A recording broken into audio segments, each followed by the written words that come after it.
पूना में हमारे साथ उन्होंने इसका आज MOU भी किया और इसके आने से GCC की जो इकोसिस्टम है उसको एक बहुत बड़ा बूस्ट पूना के अंदर मिलने वाला है।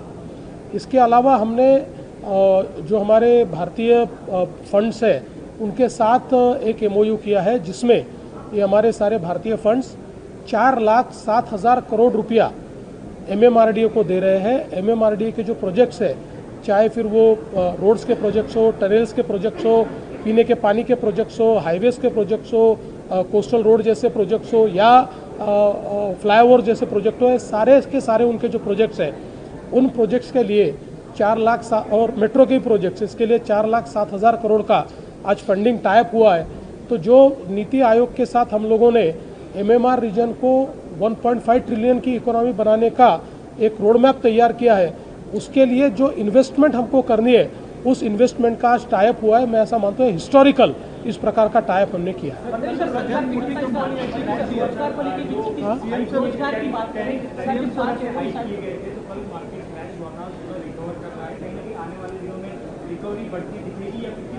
तो मुझे ऐसा लगता है कि रिकवरी बढ़ती दिखेगी, क्योंकि अब हम लोग टैरिफ का जिस समय अवलोकन कर रहे हैं, महाराष्ट्र की दृष्टि से भी कर रहे हैं, तो कुछ क्षेत्रों में वो टैरिफ हमें हिट करेंगे, लेकिन ओवरऑल इन टैरिफ के कारण एक बिजनेस अपॉर्चुनिटी भी हमारे लिए तैयार हो रही है और हम लोग प्रयास कर रहे हैं कि उस बिजनेस अपॉर्चुनिटी को हम लोग असेस करके उस दिशा में आगे बढ़े।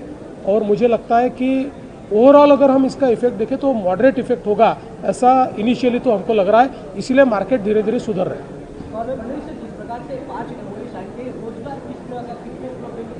तो देखिए, इसमें जो GCC है, GCC में तो अच्छा रोजगार निर्माण होगा और बाकी जो 4 MOU है ये इंफ्रास्ट्रक्चर के फंडिंग के MOU।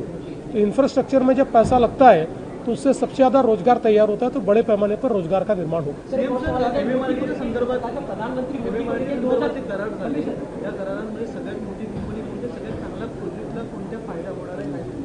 नाही, याच्यामध्ये सगळे आपले इंडियन फंडर्स आहेत। हुडकोनी 1.5 लाख कोटी रुपये दिलेले आहेत, RECने दिलेले आहेत, PFCने दिलेले आहेत, या सगळ्यांनी दिलेले आहेत। त्याच्यामुळे आता MMR रिजनमधले जेवढे आपले प्रोजेक्ट आहे, मग ते मेट्रोचे असो, ते टनेलचे असो, ते रोडचे असो, ते हायवेजचे असो, ते ब्रिजेसचे असो, ते फ्लायओव्हरचे असो, ते अंडरपासेस, या सगळ्या प्रोजेक्ट करता आता एक प्रकारे फंडिंग हे आपल्याला उपलब्ध झालेलं आहे।